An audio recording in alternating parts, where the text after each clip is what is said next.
is trying to compare you to Donald Trump. Is that a compliment or a slight? Prime Minister, why would you invite Donald Trump to Australia when you've got a Temu Trump sitting right opposite you?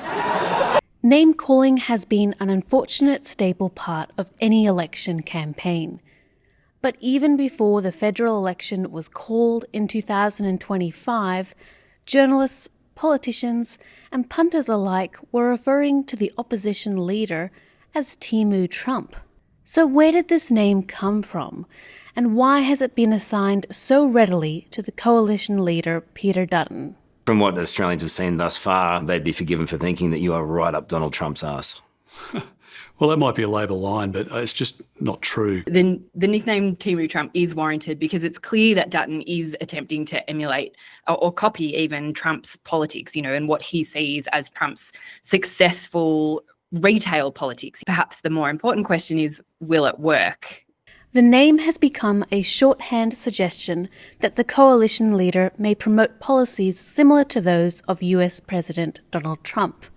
But is it fair to say that Peter Dutton's election promises are all that similar to the policies of Donald Trump?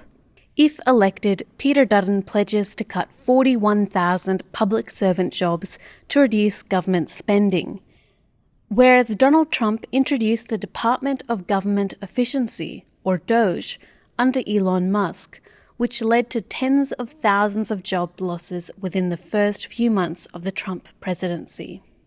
I have created the brand new Department of Government Efficiency.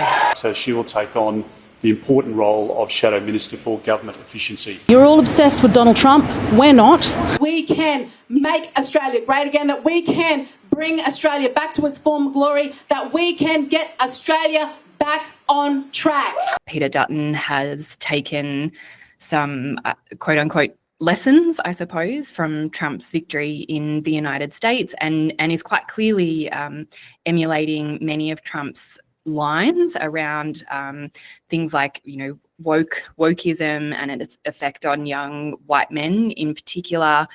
Both Trump and Dutton have taken particular aim at so-called political correctness in government. Wokeness is trouble. Wokeness is bad. It's gone. I think a lot of young males feel disenfranchised and feel ostracised.